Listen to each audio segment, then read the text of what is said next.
And so, my fellow Americans, ask not what your country can do for you, ask what you can do for your country.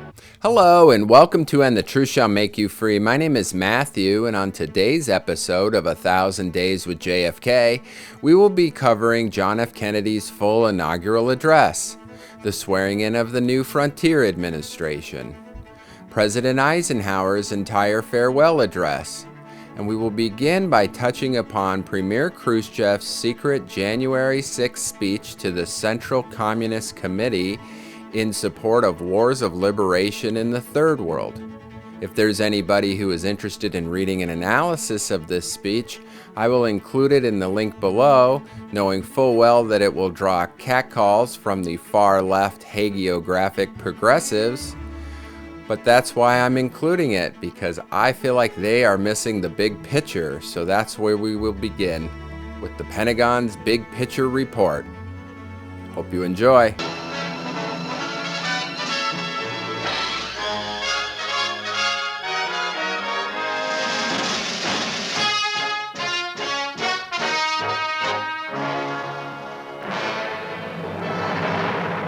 From the Secretary of Defense to the people of the United States, this is the annual report of our armed forces. Your narrator, Peter Hackus, Pentagon reporter, with the ABCs of a year of crisis in Asia, in Berlin, in Cuba, and how our armed forces have met and are meeting these challenges to freedom.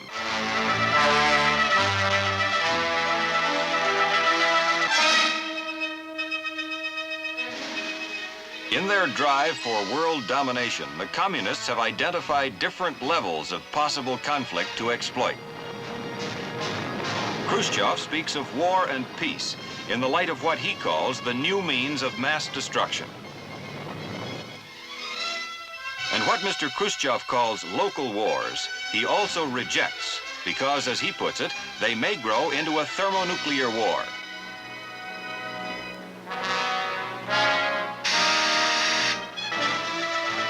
But Khrushchev recognizes another category, which he calls wars of liberation and popular revolt, but which we prefer to call subversion and covert aggression.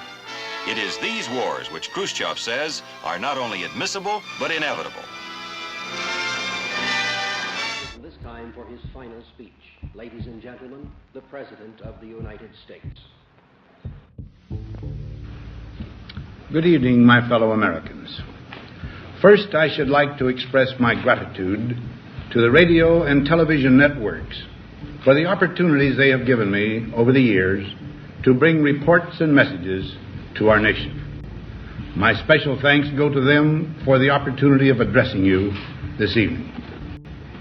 3 days from now, after half a century in the service of our country, I shall lay down the responsibilities of office as, in traditional and solemn ceremony, the authority of the presidency is vested in my successor. This evening, I come to you with a message of leave-taking and farewell, and to share a few final thoughts with you, my countrymen. Like every other citizen, I wish the new president and all who will labor with him Godspeed. I pray that the coming years will be blessed with peace and prosperity for all. Our people expect their president and the Congress to find essential agreement on issues of great moment, the wise resolution of which will better shape the future of the nation.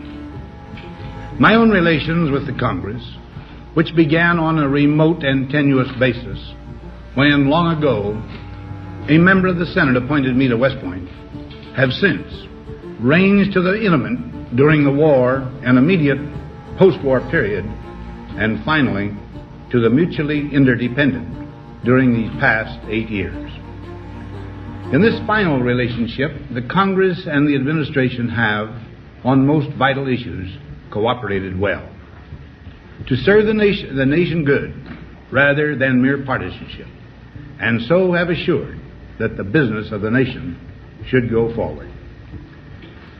So my official relationship with the Congress ends in a feeling, on my part, of gratitude that we have been able to do so much together. We now stand 10 years past the midpoint of a century that has witnessed 4 major wars among great nations. 3 of these involved our own country. Despite these holocausts, America is today the strongest, the most influential, and most productive nation in the world. Understandably proud of this preeminence, we yet realize that America's leadership and prestige depend not merely upon our unmatched material progress, riches, and military strength, but on how we use our power in the interests of world peace and human betterment. Throughout America's adventure in free government, our basic purposes have been to keep the peace, to foster progress in human achievement, and to enhance liberty, dignity, and integrity among peoples and among nations.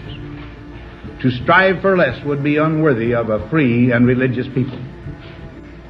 Any failure traceable to arrogance or our lack of comprehension or readiness to sacrifice would inflict upon us grievous hurt, both at home and abroad. Progress toward these noble goals is persistently threatened by the conflict now engulfing the world. It commands our whole attention, absorbs our very beings. We face a hostile ideology, global in scope, atheistic in character, ruthless in purpose, and insidious in method. Unhappily, the danger it poses promises to be of indefinite duration. To meet it successfully, there is call for not so much the emotional and transitory sacrifices of crisis, but rather those which enable us to carry forward steadily, surely, and without complaint, the burdens of a prolonged and complex struggle with liberty, the state. Only thus shall we remain, despite every provocation, on our charted course toward permanent peace and human betterment. Crises there will continue to be. In meeting them, whether foreign or domestic, great or small, there is a recurring temptation to feel that some spectacular and costly action could become the miraculous solution to all current difficulties. A huge increase in newer elements of our defenses, development of unrealistic programs to cure every ill in agriculture, a dramatic expansion in basic and applied research. These and many other possibilities, each possibly promising in itself, may be suggested as the only way to the road we wish to travel. But each proposal must be weighed in the light of a broader consideration: the need to maintain balance in and among national programs. Balance between the private and the public economy. Balance between the cost and hoped-for advantages. Balance between the clearly necessary and the comfortably desirable. Balance between our essential requirements as a nation and the duties imposed by the nation upon the individual. Balance between actions of the moment and the national welfare of the future. Good judgment seeks balance and progress. Lack of it eventually finds imbalance and frustration. The record of many decades stands as proof that our people and their government have, in the main, understood these truths and have responded to them well in the face of threat and stress. But threats, new in kind or degree, constantly arise. Of these I mention 2 only. A vital element in keeping the peace is our military establishment.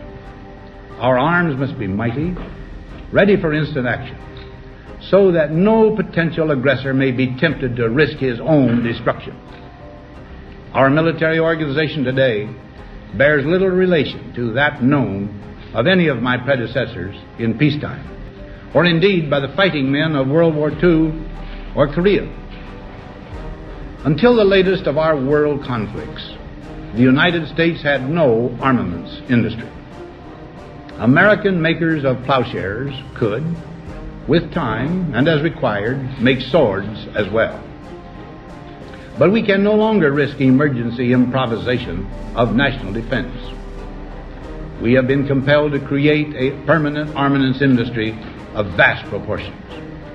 Added to this, 3.5 million men and women are directly engaged in the defense establishment. We annually spend on military security alone more than the net income of all United States corporations.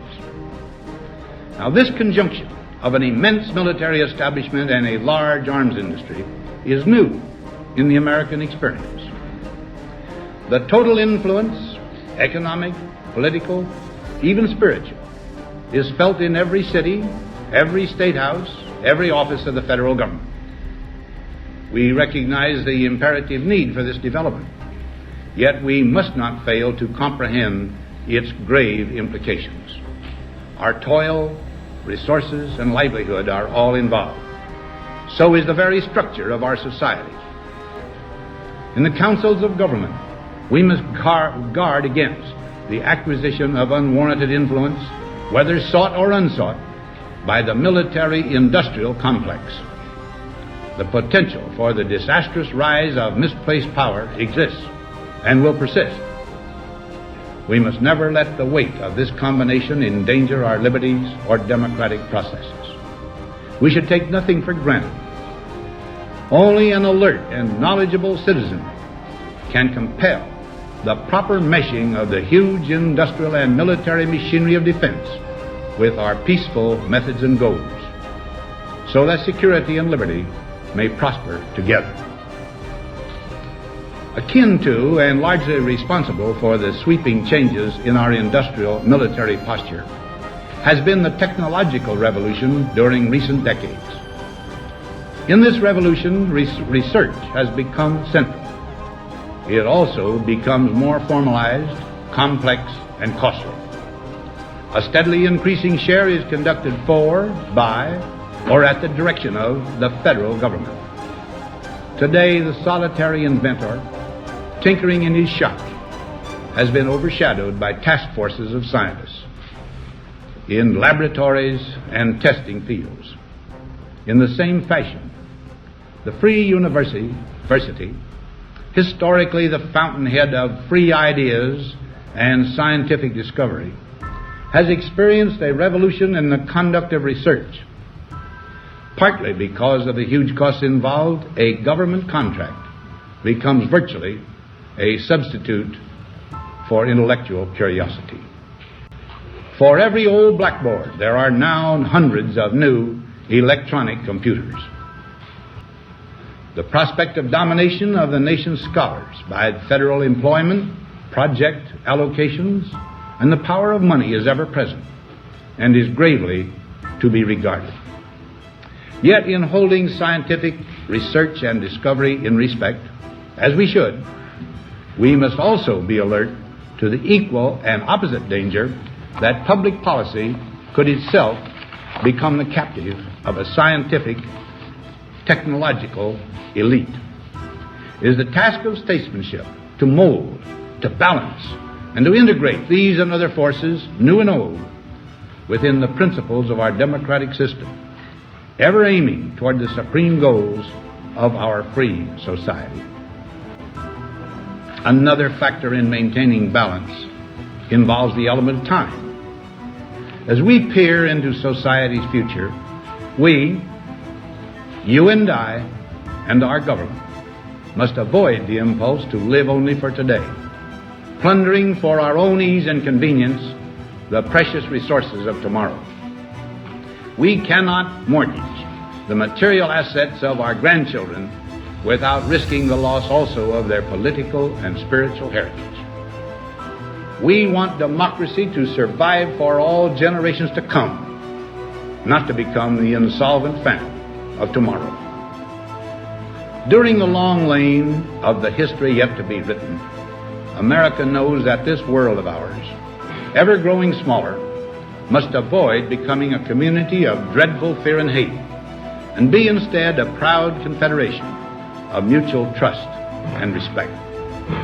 Such a confederation must be one of equals. The weakest must come to the conference table with the same confidence as do we, protected as we are by our moral, economic, and military strength.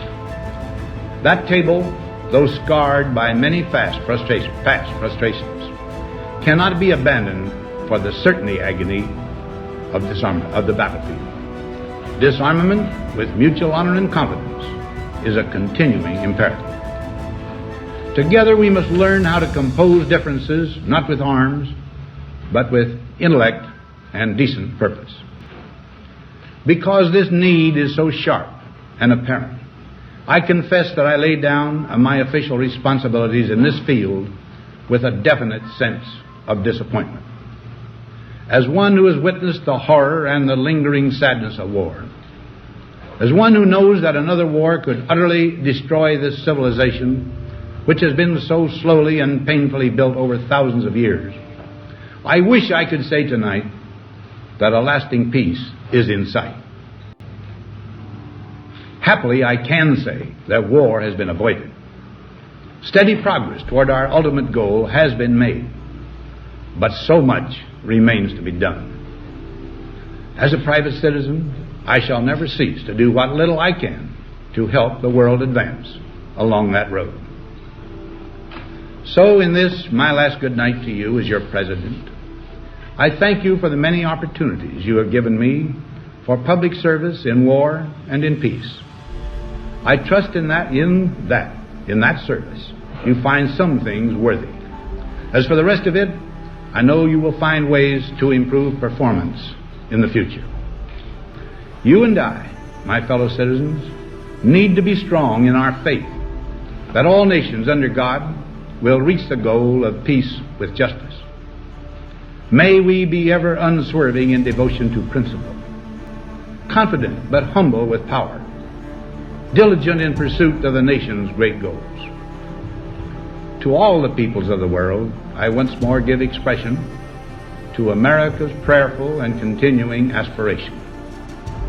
We pray that peoples of all faiths, all races, all nations may have their great human needs satisfied, that those now denied opportunity shall come to enjoy it to the full, that all who yearn for freedom may experience its spiritual blessings.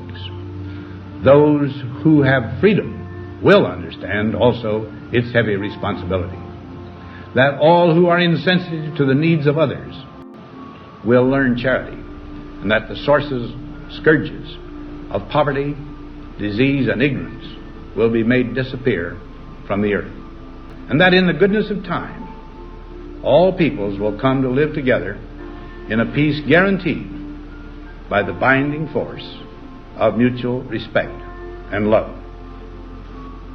Now, on Friday noon, I am to become a private citizen.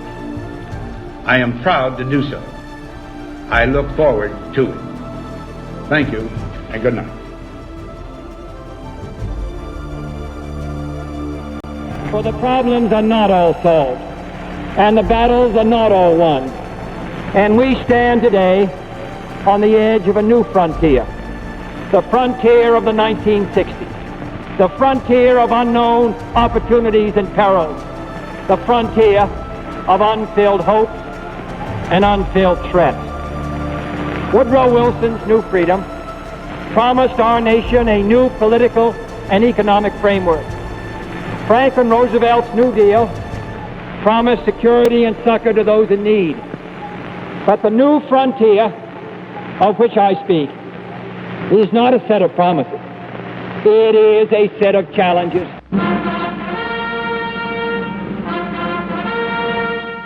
John F. Kennedy settles into office as the 35th President of the United States, the youngest man and the first Roman Catholic ever elected to the office. The first president born in the 20th century, he comes to office after one of the narrowest elections in American history. At 43 years of age, Mr. Kennedy takes over the power that for 8 years has been vested in Dwight D. Eisenhower, who at 70 was the oldest occupant of the White House. Inauguration Day dawns on a Capitol that had been almost paralyzed by a full-fledged blizzard. battalions of snow fighters kept Pennsylvania Avenue clear for the swearing-in ceremonies. Mr. Eisenhower and Mr. Nixon are present at the conclusion to one of the best managed transitions of power on record.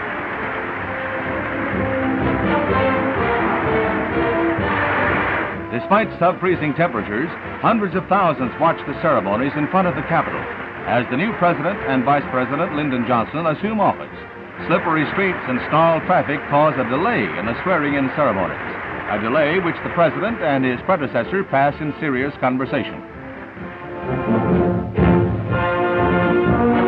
Then Lyndon Baines Johnson is sworn in as Vice President by fellow Texan, Speaker of the House Sam Rayburn. The first time, incidentally, a Speaker of the House of Representatives has administered the oath of office to a Vice President.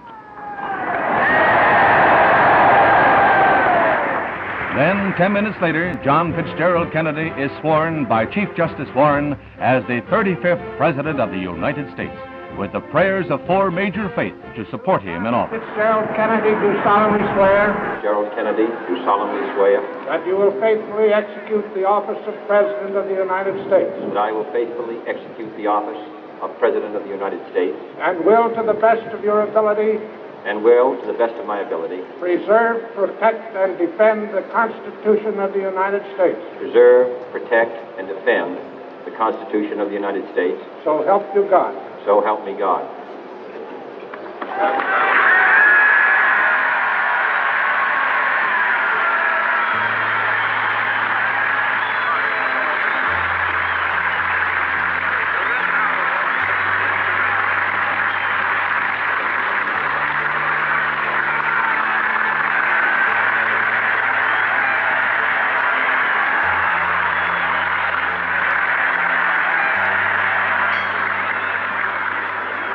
Vice President Johnson, Mr. Speaker, Mr. Chief Justice, President Eisenhower, Vice President Nixon, President Truman, Reverend clergy, fellow citizens. We observe today not a victory of party, but a celebration of freedom, symbolizing an end as well as a beginning, signifying renewal as well as change. For I have sworn before you and Almighty God the same solemn oath our forebears prescribed nearly a century and 3/4 ago. The world is very different now, for man holds in his mortal hands the power to abolish all forms of human poverty and all forms of human life. And yet the same revolutionary beliefs for which our forebears fought are still at issue around the globe. The belief that the rights of man come not from the generosity of the state, but from the hand of God. We dare not forget today that we are the heirs of that first revolution.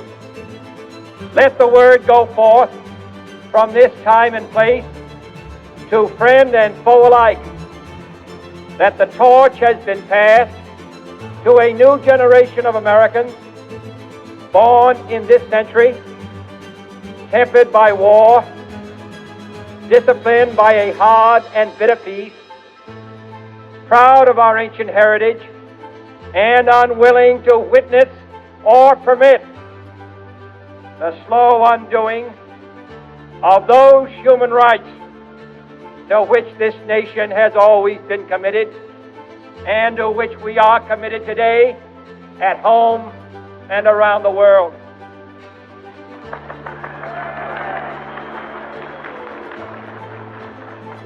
Let every nation know, whether it wishes us well or ill, that we shall pay any price, bear any burden, meet any hardship, support any friend, oppose any foe, to assure the survival and the success of liberty.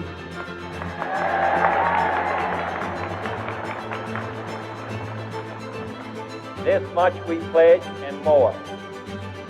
To those old allies whose cultural and spiritual origins we share, we pledge the loyalty of faithful friends. United, there is little we cannot do in a host of cooperative ventures. Divided, there is little we can do, for we dare not meet a powerful challenge at odds and split asunder. To those new states whom we welcome to the ranks of the free, we pledge our word that one form of colonial control shall not have passed away, merely to be replaced by a far more iron tyranny.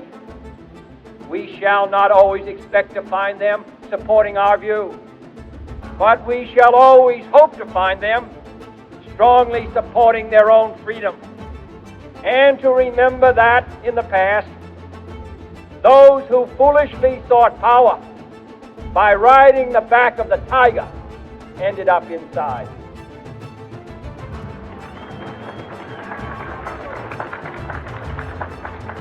To those people in the huts and villages of half the globe, struggling to break the bonds of mass misery, we pledge our best efforts to help them help themselves, for whatever period is required, not because the communists may be doing it, not because we seek their votes, but because it is right. If a free society cannot help the many who are poor, it cannot save the few who are rich.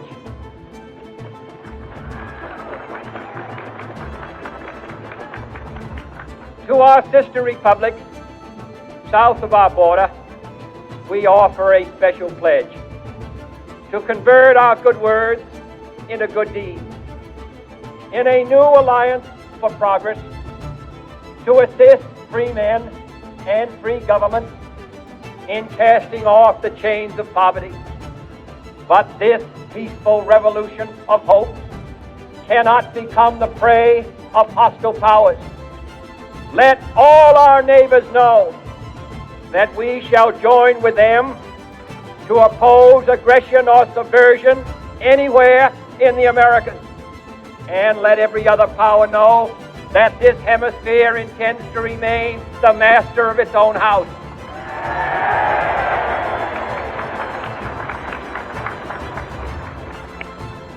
To that world assembly of sovereign states, the United Nations, our last best hope, in an age where the instruments of war have far outpaced the instruments of peace, we renew our pledge of support to prevent it from becoming merely a forum for invective, to strengthen its shield of the new and the weak, and to enlarge the area in which its writ may run. Finally, to those nations who would make themselves our adversary, we offer not a pledge, but a request that both sides begin anew the quest for peace. Before the dark powers of destruction, unleashed by science, engulf all humanity in planned or accidental self-destruction. We dare not tempt them with weakness, for only when our arms are sufficient beyond doubt can we be certain beyond doubt that they will never be employed. But neither can two great and powerful groups of nations take comfort from our present course, both sides overburdened by the cost of modern weapons, both rightly alarmed by the steady spread of the deadly atom, yet both racing to alter that uncertain balance of terror that stays the hand of mankind's final war. So let us begin anew, remembering on both sides that stability is not a sign of weakness, and sincerity is always subject to proof. Let us never negotiate out of fear, but let us never fear to negotiate.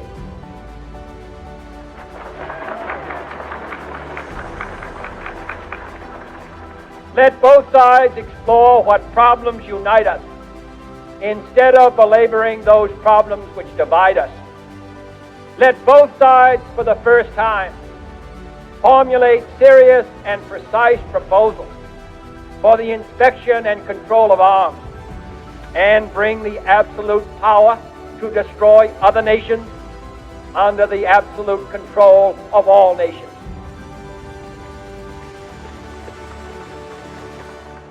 Let both sides seek to invoke the wonders of science instead of its terrors.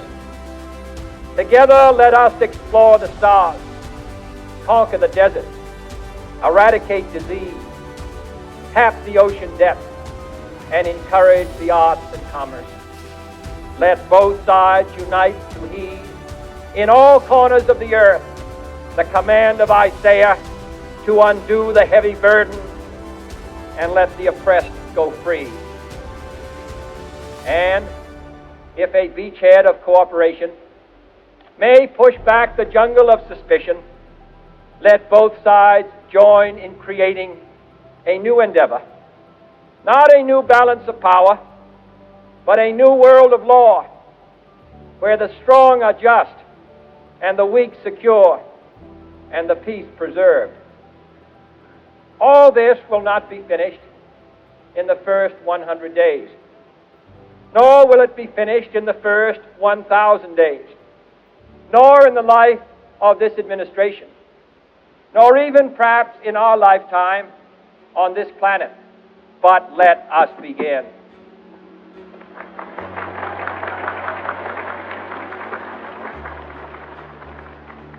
In your hands, my fellow citizens, more than mine, will rest the final success or failure of our course.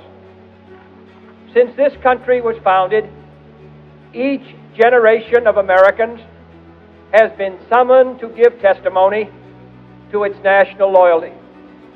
The graves of young Americans who answered the call to service surround the globe. Now the trumpet summons us again, not as a call to bear arms, though arms we need, not as a call to battle, though in battle we are, but a call to bear the burden of a long twilight struggle, year in and year out, rejoicing in hope, patient in tribulation, a struggle against the common enemies of man, tyranny, poverty, disease, and war itself. Can we forge against these enemies a grand and global alliance, north and south, east and west, that can assure a more fruitful life for all mankind? Will you join in that historic effort?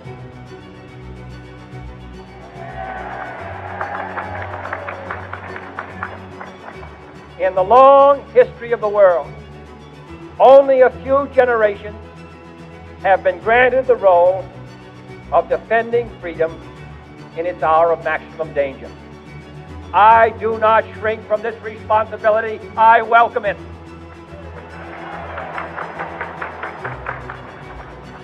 I do not believe that any of us would exchange places with any other people or any other generation. The energy, the faith, the devotion which we bring to this endeavor will light our country and all who serve it. And the glow from that fire can truly light the world. And so, my fellow Americans, ask not what your country can do for you, ask what you can do for your country.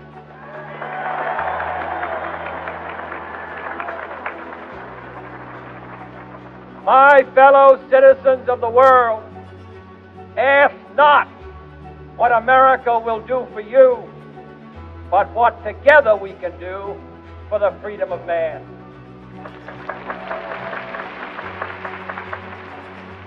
Finally, whether you are citizens of America or citizens of the world, ask of us here the same high standard of strength and sacrifice which we ask of you.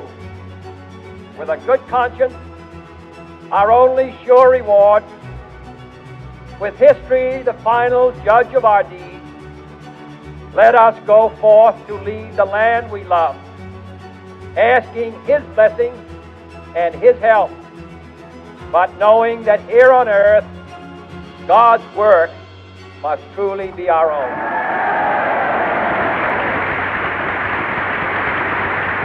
About a half hour behind schedule, the official party lunches in the Capitol, where the others chat as Mr. Kennedy's meal is interrupted to sign the papers formally nominating his cabinet.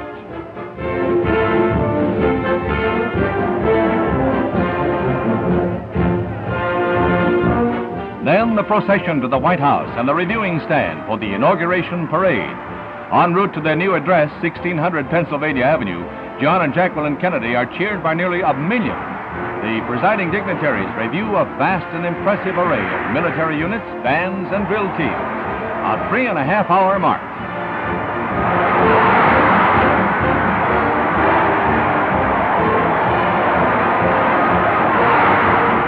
Hit of the parade, a replica of a Navy PT boat, like that commanded by President Kennedy in the Pacific in World War II, with most of his crew on hand.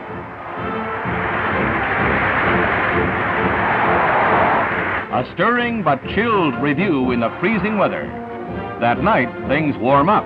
After a brief rest, President Kennedy and the First Lady venture from the White House to attend a round of no less than 5 gala inaugural balls. The presidential couple arrive at the main ball at the Columbia Armory, Washington's resplendent finale to 2.5 days of celebration. A new era begins under the leadership of President John F. Kennedy. Hey, thanks for watching. If you liked the video, please hit the like button, subscribe for more, and feel free to leave a comment or a question, and I'll see you on the next one.